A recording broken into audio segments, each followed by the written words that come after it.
Hey, Aggro. Yeah. You know what I keep hearing a lot on the internet? Watch Firefly? Sometimes. But honestly, it's a lot of, hey, Zeon, when are you ever going to come back to Dragon Ball? Come on, man. Super needs you to be, reviewing it. Come on, man. We need you to review Super. And I'm just like, I don't wanna. So I figured, fuck it. If I'm going to do this, might as well drag you along for the ride. So welcome to the first, and potentially last, Zeon and Aggro survival arc. As we just we're just going to go through Dragon Ball Super, specifically this arc, the Universe Survival arc, 3 episodes at a time, and just vlog about it. And you get to hear my opinions, and you get to hear Aggro's opinions. Now, I already talked about these, the first, I think, 5 episodes of this arc I've already seen, but I get to, re-see them, kind of recontextualize, the things I know about that's coming in the future, and all that jazz. So, I get to have, a kind of a fresh perspective on it, but then we also get your perspective. So, I dragged you in for the Future Trunks arc. Mm-hmm. How'd that go for you? That's it's the emotionally proper response, I'd say. So yeah, have you been, what have you been hearing about this arc? I guess other than what you've been seeing on Twitter, me posting on Twitter and me saying every so often? All I've been hearing about this arc, because after the Future Trunks arc, it was, oh my god, 9 weeks of peace, Trigger saved anime, this is the best thing ever. And then Universe Survival kicked in, and everything kind of shut up for a while until everybody was mad about 17. Well, everybody was mad about Roshi, and then everybody was mad. We just seem to go down the roster of everybody being mad about this person being in it or this person not being in it. Yeah, that's basically what's going down. I did YouTube a clip of Krillin going toe-to-toe with Gohan that made me happy inside because Krillin, best human forever. Toriyama seems to have that stance too, which is why he keeps burying Tenshinhan. Yup. That guy's got 3 eyes, man. Not a human. According to one of the fucking Daisenshu's, he isn't. It's only ever brought up in the Daisenshu that he's a fucking alien from some fucking 3-Eye clan. Weird. Yeah, not some sort of weird I thought he was mystical, a demon. Yeah, that's some sort of weird mystical demon thing or some sort of, nothing on the mystical spectrum. No, he's a fucking alien. Wait, the fuck is Chaozu? I don't know, a Chinese fucking vampire? If I know. Yeah, that kind of makes sense. I don't think they've ever fucking said what Chaozu is, if he's anything. I like to pretend he's just some sort of weird hallucination that Tenshinhan has, and nobody really brings it up. I assume he's just Puar. Puar. We watched Dragon Ball. They're never in the same room together till Z. I feel like that statement's bullshit. I'm pretty sure he was at that tournament to see Yamcha get his ass kicked by Tenshinhan. But see, if you didn't point that out, you could have gotten somebody to go watch all of Dragon Ball with a notebook. No, because there would have been so in the comics. Actually, Aggro's full of shit. In episode, 83, we clearly see them not only in the same area, but within the same frame of animation. Oh my god, I do that all the time and pick random episodes. So anyway, yeah, no, I had just the normal static about Universe Survival arc. Yeah, of course, I drag you in for the Future Trunk arc. I leave you out of the fucking 9 weeks of peace thing entirely. And then I'm like, hey, here's another Toriyama written arc. Get over here. But I'm already watching Aramanga Sensei this season for self-torture. Okay, you cannot be a person who owns Girls Bravo and then pretend, I have standards. I'm above this. The difference between those two shows is something we'll talk about later at length. Okay, either way though, you own Girls Bravo, you don't get to go Dragon Ball Super, I'm coming back for this. Is that what you want to do? You want to list deeply embarrassing things that we own? I'm trying to think if I want to go down this tunnel, because I'm trying to think of everything I own. and how far back, like how bad this can go for me. Like looking at that bookcase of anime, I'm like, what do I have that's incriminating? So anyway, here's something interesting about the Universe Survival arc. Hey, bad so far? Yeah, like it's like I remember it starting off pretty solid, you know, because like the first episode is Goku just kind of dicking around doing Goku things. I feel like I should preface all of my opinions about Dragon Ball Super with, I don't think Dragon Ball Super should exist, but as long as we're here. Okay, yeah, that's kind of like the stance I've been trying to take at this point. Like it's like I'm just like you shouldn't be, but I'm like as long as you're happening, I'm glad you did that. Yeah, because like every so often Super will be like, oh, you did that thing, that's really cool, and then like I just kind of like look at the story as a whole and I go, wasn't worth it. But yeah, no, like this arc, yeah, because like it starts off like kind of nice slice of lifey. I really like just how slice of life the beginning of this arc is, which is Goku, like he's like selling vegetables to people. Like yeah, we get to see Gigi told him to. Yeah, I mean, yeah, that's how most things that Goku does. Like that's how most of that shit happens. Is Chi-Chi tells him to. I mean, that's how we ended up with Gohan and Goten. But I think she tricked him into Gohan. Just lie down. But yeah, so yeah, we got to see him like actually interact with normal people for a change, which is always horrifying to me because it's Goku. He's like those wild 9-year-olds you find in France and Spain every now and then, like raised by wolves. He's not a socialized person. So when he drives to the farmer's market, it's like, hey man, buy my vegetables. If that guy had said no, he might have died. Goku's like, come on, buy my vegetables. Goku's not a person. Oh my god. Goku's a bear. Like, if I wasn't already saving my send it into the cornfield jokes for Zeno, I would apply them to Goku.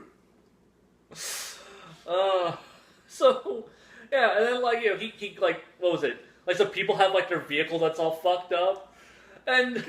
like, he pulls, you know, like, the oldest street side robbery, you know, although it's a bit of a post-apocalyptic one, you know, like, oh, help me. And here's the thing, it's a great plan. Yeah. Distract him, your buddies jump him, clever girl. Bro, you watch that guy pick up your car. Yeah, and I think what it is that, you know, we live in a world where, like, Mr. Satan, you know, he's like that upper echelon of badass. But, you know, there are guys who are close to him. You know, like he may be like, okay, like he's the upper echelon, like, you know, then you get past into, like, you know, the fucking cosmic horrors that is the rest of the Dragon Ball, you know, roster. But, like, you know, Mr. Satan, you know, he's a gag character, but by normal human standards, he's a fucking beast. But there are other people who are kind of, like, in his territory, but just, like, a few rungs down. So, like, you know, seeing a guy pick up a car or whatever, like, the back end of your truck is, okay, you go at that guy with a submachine gun, you might be able to take him out. I don't know, man. Like when did bullets stop working on Goku? Like, well, did they ever work on him? No, because Bulma shot him in the fucking head. Yeah, well, I mean, then you start getting into, like, gag manga versus action manga rules. Yeah. It's just, you know, like, the series transition, which is why I always had this set in stone theory now, that Goku in Dragon Ball was actually more powerful. That's why, you know, like, Arale wasn't horribly fucking, like, terrifying to him when he first... Because they were both on that same gag manga level of, we're ridiculous OP bullshit. And, you know, Goku transitioned into a shonen action manga hero, so he ended up started being grounded by some kind of universal rules of, like, the action manga. Where Arale, you know, like, she still gets to be in an upper echelon of gag manga, so, like, she exists with outside that reality. Goku used to exist outside that reality, so now he is now bound by shonen action rules. Maybe that was Piccolo's death curse. Like, what? Like, as he passes through Demon King Piccolo, he emerges in this new hell dimension where physics applies. Yeah, I mean, we actually see Goku, like, you know, get shot and, like, he, you know, bounces one off him, and he's just like, ow, fuck. Like he actually gets scratched by it. I didn't have my wrist key up hard enough, I guess. Right. I'm fine with their kind of new establishment. Because like some people were like, oh my god, Goku shouldn't be able to get hurt by bullets. And they'll sit there and pull out panels of Dragon Ball. Look, a 10-year-old Goku was taking bullets. And, he didn't have his key up. And it's like, well, yeah, but once again, gag manga logic and all that bullshit. You're going to have to just deal with inconsistencies like that. That's one of those, you can't complain about Dragon Ball not making sense, because Dragon Ball doesn't make sense. Basically. I mean, it's a gag manga.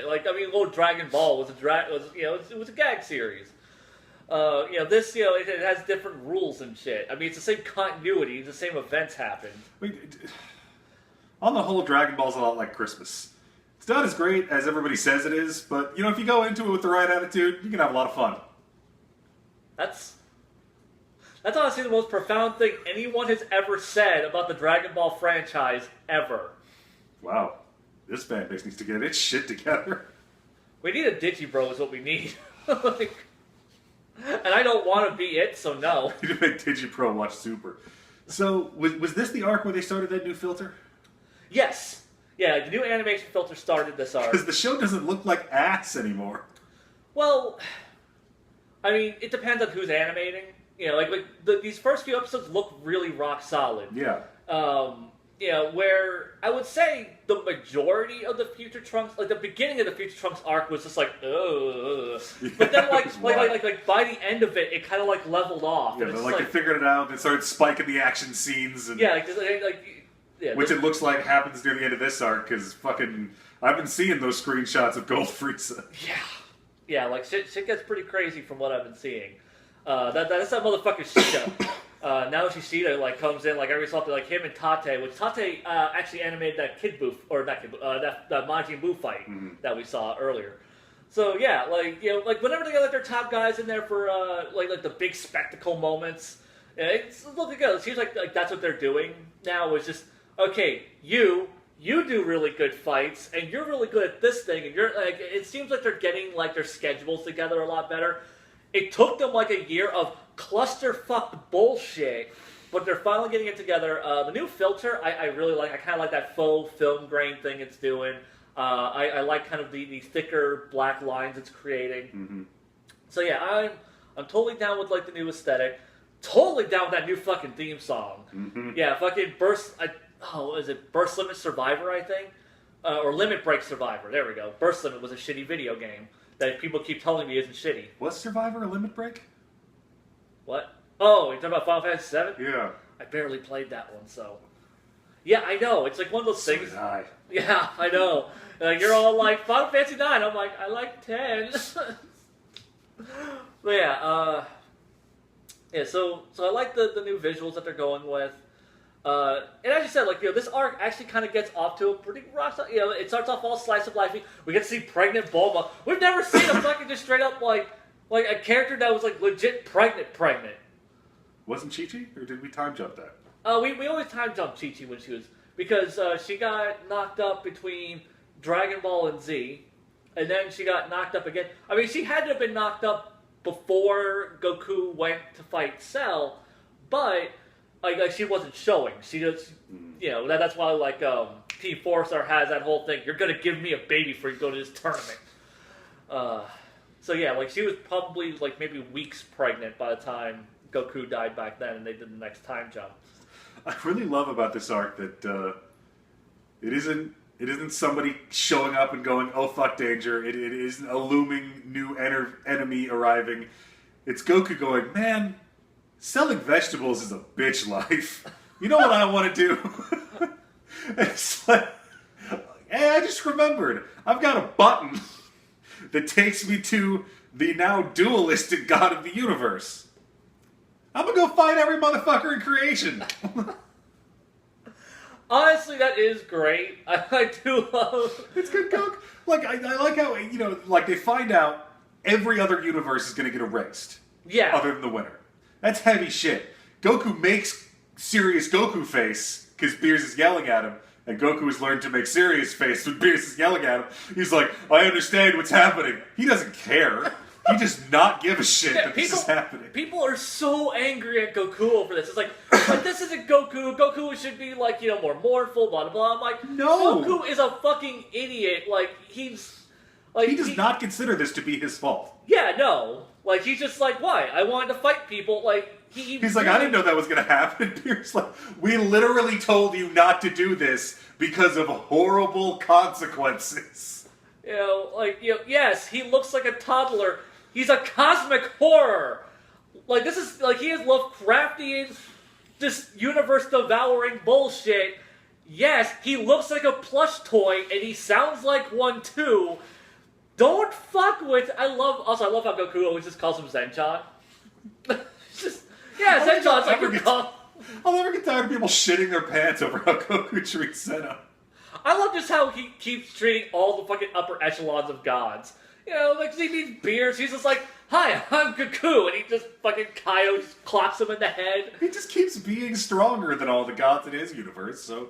Yeah. He just didn't care. So the exhibition match. You got Universe 9. Mm-hmm. They bring werewolves to the party. Yeah. Also, like, this is like one of those things where I'm like, okay, because everyone's all hyped. It's like, oh man, we get to see all these crazy new Toriyama character designs. I'm sorry. New Toriyama character designs? Honestly, I think... What?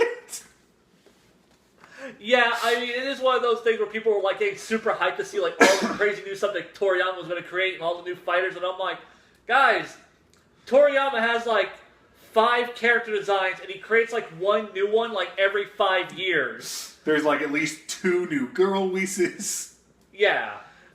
Because there's now like original girl Whis, pigtail girl Whis, yes, and favorite girl Whis. You're talking about the little... Side braid girl Whis. Yes! That's cute girl Whis. Thank you! Okay, I keep telling everyone, like, that's like the best one. That is the Whis. That is the Whis suit. Is it Pigtail Universe that has clown beers? Yes! Fuck that, man. Like, I'd rather go to, like, goddamn, like, fucking 15 silver points, metal feet, metal joints beers universe. Fuck that. Yeah, it's... Like, I didn't, like, it wasn't until, like, you brought it up that, because that one's, I think his name is Moscow, and he's, I forgot what universe he's the god of destruction of, but, yeah, you brought up that he looks like Robo from Chrono Trigger, which, yes, he does, but also, fun fact, his design is actually based very closely on a character from GT called Lude. Lude was... he was this weird thing that they fought, but like on their way to meeting Dr. Mew and Planet M2 and Baby and all that shit got out of hand. Like on their way to meeting that motherfucker, like he was this quote god of destruction that had this whole cult dedicated to him, like people in Hood's cult. Yeah, and he was this big robot god of destruction thing that Goku and Trunks and Pan had to fight, and. Yeah, like, his design is, like, because, okay, some of these Gods of Destruction are not Toriyama designs. Some of them are Toyotaro, the guy who's doing the manga. So, he honestly is, like, a huge Dragon Ball fan in general, and he loves incorporating things from everything. Mm-hmm. So, so whenever he gets involved, he's just like, this thing from GT was kind of cool. I'm just gonna... So he just brought in a fucking character design from GT and dropped it into Super. It's great shit. Nice. But yeah, So, okay. They bring out the werewolf trio, and they're like, here is our strongest werewolf monster. And what I adore is, like, yeah, we're going to bring Boo to the party, because Boo's a strong guy. I'm like, yeah, that makes sense. But then when you're there, when you're in the Galactic Senate with all the floating platforms, and they send Boo out first, it's this beautifully strong statement of, we're Universe 7. This is the kind of bullshit that lives in our universe. We are the Australia of the multiverse. Come get some. The thing is, though, it's, because you have, evolved warrior race guy, who can tap into the power of the literal gods of this universe. Bullshit demon who can eat the gods of this universe.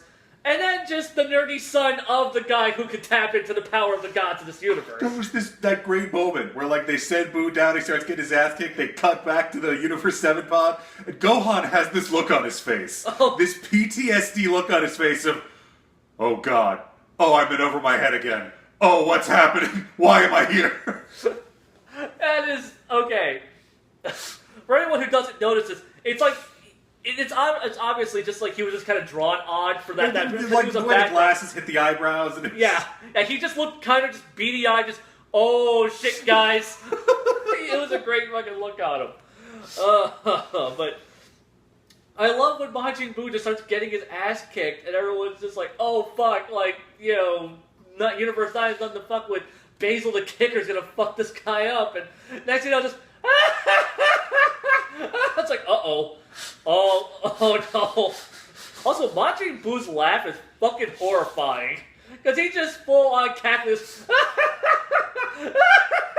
I'm like, oh no. The fucking thing of horrors in it. Just everybody's like, oh man, that guy's stronger than we thought. And I'm like, no, motherfuckers. That thing might be invincible. We never beat Majin Buu. Yeah, no. That arc just kept on going on forever until we just made friends with him. I mean, because like in every it's one of my favorite things about the Buu arc, with how ridiculous it got, is shonen series have a rhythm to them of how much it takes to defeat an enemy, how much training, how many transformations, how many new techniques. You have a budget for how much of that you need to introduce to defeat a villain and have it be satisfying. Majin Buu, they just kept running up against this wall of bullshit, and they're like, transformation, no. Training, no. Double training, no. New technique, no. More training, new weapon, double transformation, no. Damn it! Don't forget fusion, and oh wait, not fusion anymore. How about this other fusion? Yeah, that just kept going and going and going. Like, that is one of the things, like, because that arc is such a clusterfuck of just Toriyama having no clue what the hell he was writing, just throwing everything in there, and it kind of does make Majin Buu, when you phrase it like that, it makes Majin Buu just seem like this inconceivable, fucking unstoppable thing, where it's just like we threw Super Saiyan 3 at him, we threw Ultimate Gohan at him, we threw fucking fusions at him, we threw another set of fusions at him. Like, there's a line at the end, or not at the, near the end of the Chapter Black arc in Yu Yu Hakusho, where Sensui starts talking about how he's so good at kicking that the rules of physics don't really apply to him sometimes. Buu is sort of that same thing where he broke shonen meta. He had to be so far out that the distance became irrelevant, and it just spiraled out of control. He's a gag manga character. So just the idea of, because you've got Goku kept going, like now he has god powers, and we just took everything in Z and just put it down here, and now we're doing this. So to just pull Buu out of that, like some kind of first generation tournament banned Yu-Gi-Oh card, and just shove him in this tournament is gorgeous.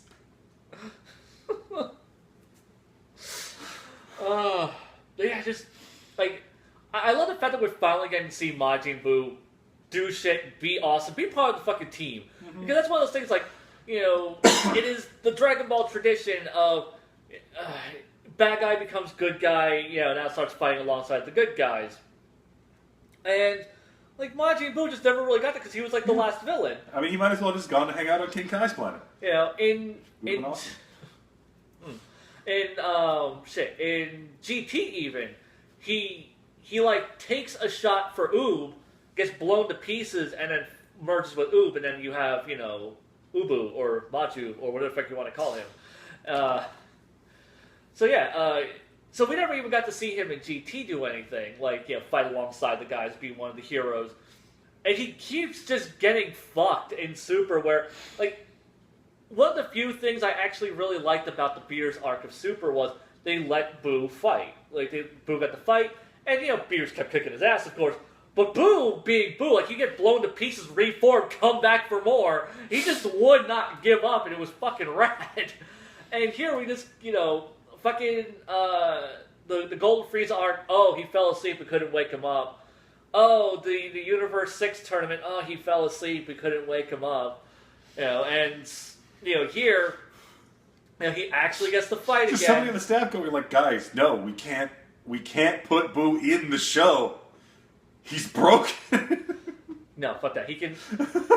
Honestly, like, I really just wanted to see him just start absorbing these guys. I want to see He's what gonna we start end up with. candying motherfuckers eventually. Right? I kind of wonder why he doesn't do that. Like, maybe he's just like, that's kind of cheap. But, also, I like the fact that this episode, or that last episode that we watched, because we watched the first 3, so it's from the introduction of this arc to the Majin Buu fight and it wrapping up. And I think Gohan is up next. Mm-hmm. So, getting to see, like, Majin Buu, like, fight, and we got to see him actually show that he cares for Mr. Satan. I did love that. Even though I'm kind of getting tired of Super doing this whole thing of, like, oh, like, you hurt someone I love. Ah! Because, like, yes, that happens in Dragon Ball. It is a trope. But it's kind of one that they use frequently. And but, like, with Majin Buu, I feel like it works better because he is this kind of character who was... Because by default, he's always just kind of fucking around and being goofy. So then, like, when shit gets real and he realizes he has to, I feel it makes way more sense for him to have his "My Satan" moment as opposed to Vegeta doing that like less of the way that Gohan and Vegeta do it, where they're all like, "Oh no, I'm really mad." It's just he just fucking hard raged immediately. This is his retard gorilla strike. Just, "Arrgh! You hurt my Satan." I just, yeah, like, so, that's totally fucking rad. You have anything to say about Zeno and future Zeno and just this whole tournament in general, like how this whole thing's... I find it interesting that while they're still in sync, the idea of having 2 Supreme Beings is functionally not different from having one, and the universe seems to get along. Mm-hmm. But that thing they keep doing, where they both raise their hands, and future Zeno is like, up, and raises the other hand, is deeply unsettling. Because it means there's something basically different about them. And if they're different, they're not in sync. And if they're not in sync, you have 2 Supreme Beings. And that's not how the universe works. Well, at very least, future Zeno realized that he is the beta, and he's the one who's changing things, because he's just like, oh, that's how he does it. Okay. Unless, he plans on killing the present Zeno and becoming the one true Zeno, and he needs to get all of his mannerisms down so no one knows that he was the future Zeno that killed the present Zeno. It's all part of his really convoluted plan. The Zenos might be switching chairs every 6 seconds, so we don't know. They might not be separate consciousnesses. They just... Well, no, they have to be separate because one didn't know what a tournament was. Yeah, one of the bodies said that. Look at the state of the universe. Look at how the gods are balanced between all of the useless-ass Kaios and Beers. Like, Zeno is a sadistic fuck.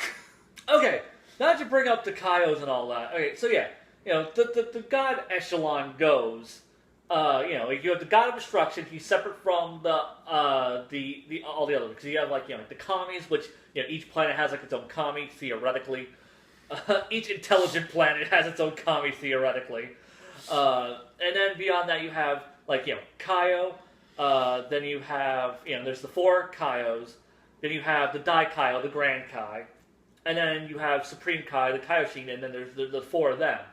And then above them, which is now assimilated into Majin Buu, was the Grand Supreme Kai, or the Daikaioshin. So, Universe 7 had, what was it, 1, 2, 3, 4, four echelons of Kaio. But it seems like the other universes don't have a Daikaioshin. All we saw were Kaioshin and God's destruction. And that's really weird to me. Even though, and it's only one Kaioshin per universe, it looks like. Except I think maybe one of them had 2. So it's really weird that no one seems to have a full set of 4 Kaioshin, and nobody seems to have a Daikaioshin.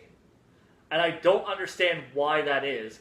Also, I don't understand why the gods of destruction are linked to the Kaioshin instead of the Daikaioshin.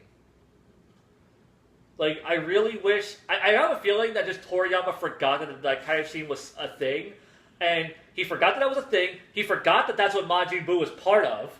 Like, he doesn't remember that Majin Buu fucking absorbed, like, 2 of those fuckers. He just probably just thinks that Majin Buu was some fat fuck and then there's Kid Buu. He probably doesn't remember any of that bullshit that he did. And, like, that is the meta reason why. But goddamn it, dude. Being ingrained into this goddamn franchise for so long, you know, like sussing out all the lore and all this, the particulars and everything, like, I need an answer. I want someone. I don't care if it's a bullshit throwaway answer. Like, maybe Universe 7 cheated and they ended up with, like, 1 extra Kaioshin that they called the Daikaioshin. Something. I don't care. I just want some closure on that one. But yeah. I mean, like, for them not being at the tournament, it may just be that Daikaioshin's character don't leave their universes. They might be inextricably bound to them on a fundamental level. And Boo is fulfilling that role in our universe, which is why he's functionally immortal. He's the linchpin of our universe. I'm pretty sure he was immortal before that. Also, I just love how, what was it, that one, like, how was it, the Kaioshin of Universe 9? He's just fucking evil. He's a dick. He's a total fucking cheating asshole. He fucking, like, throws wolf steroids at that at Basil. Did Zamasu kill Boo? What do you mean? In the fucked up Trunks timeline. Majin Buu never woke up in that time. Oh, that's right. Yeah, Trunks stopped that from ever happening. So where is he? He is still in his pod somewhere on that planet. Yeah, they never got the energy necessary to awaken him. So yeah, he's just there. He's still there. Well, honestly, I mean, now Zeno fucking wiped him out. Yeah. So now he doesn't... Well, then again, they also kind of reset that timeline with some bullshit where there's now 2 Trunkses and 2 Future Mai's in another time. Dragon Ball Super is really stupid sometimes, Aggro. But right now, it's not stupid. No, now it's pretty cool. Yeah, like, honestly, like, this tournament, at first I'm like, the tournament, but I mean, I'm kind of annoyed this arc is going on for as long as it is, because I'm like, it's a fucking tournament, why is it still, and the tournament still hasn't even started. What? Yeah, the tournament, this is why So we need to rename these arcs, because it is the universe, like the Tournament of Power arc, and the Tournament of Prep arc. Yeah, so what happened? What they've been doing now, from what I understand, because like I said, I haven't been watching it. I dropped off like 5 episodes into this arc. Is Goku's just been gathering everybody, and people have been like joining and leaving and blah blah blah. And they're getting like their 10-man team ready because they're like it's the longest 42 hours in goddamn history. I think he had 42 hours to do this. I don't remember. It's a weird length of time. I don't know, I guess it's like 2 days. He had 2 days, like 2 Earth days. Also, I kind of like how they introduced... 48. Or 40... I mean, 48. Yeah, 48. Did he have 48? Okay. Yeah, sorry, 48. You have 42 hours. What? Yeah.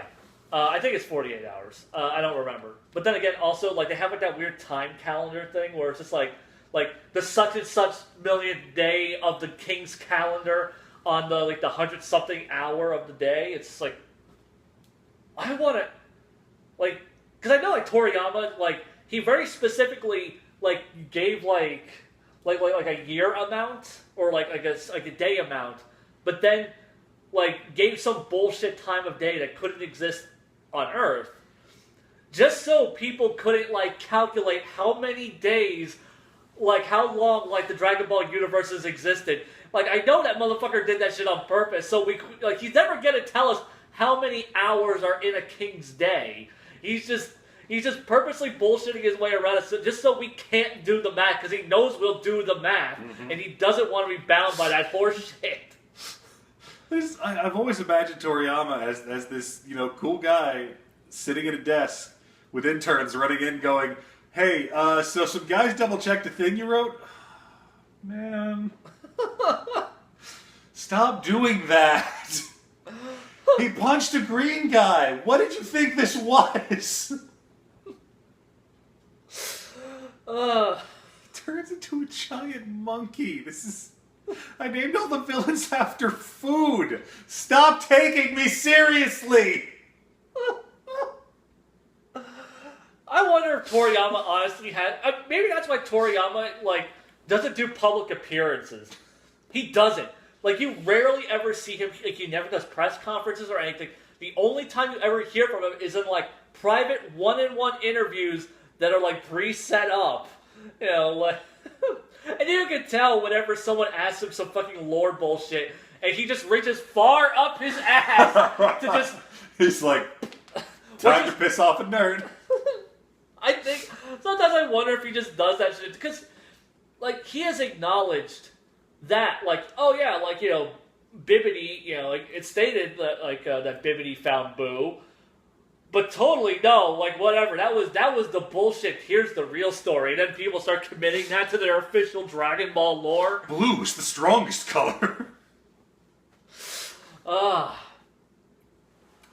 Yeah. So yeah, we got a good slice of life episode. Oh, Dad Vegeta. Dad Vegeta was some good shit. I love how he's just no, I'm not going. It's just why? I mean, you're not having the baby. God damn it, Kakarot. The weird thing about Vegeta is Vegeta grew up over the course of Dragon Ball Z. Yeah, I mean, okay. He had a midlife crisis. Yeah.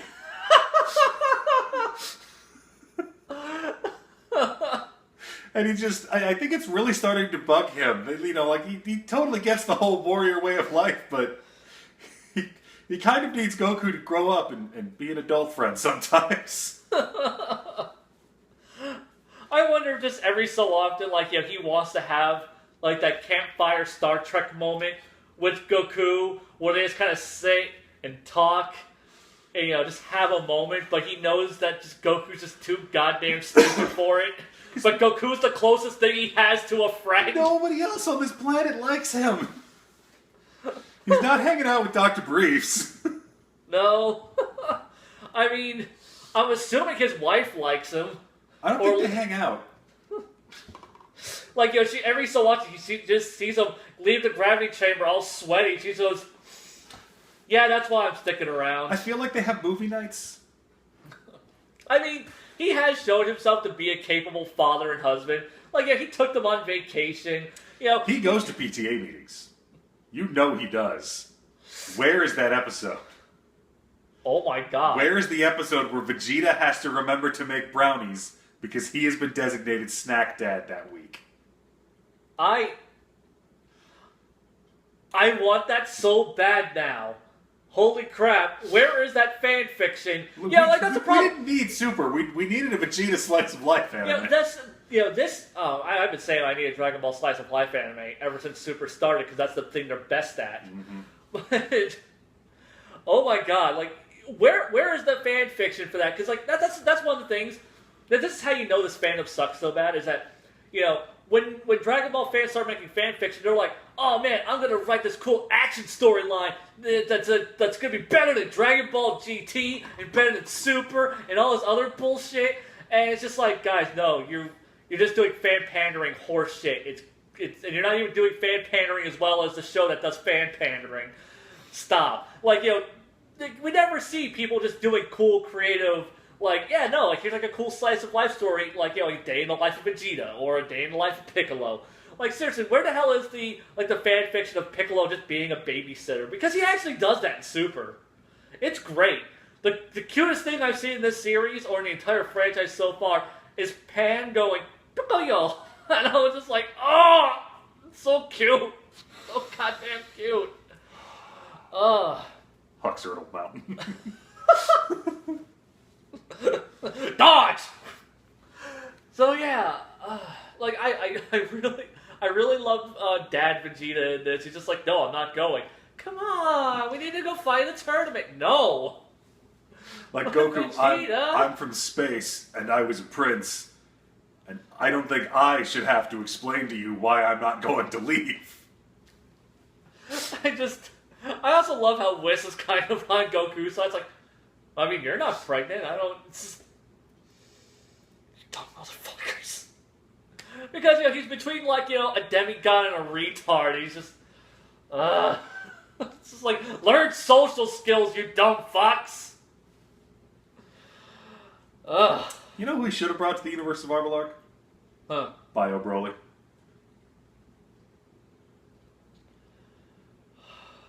Fuck you, watch Firefly.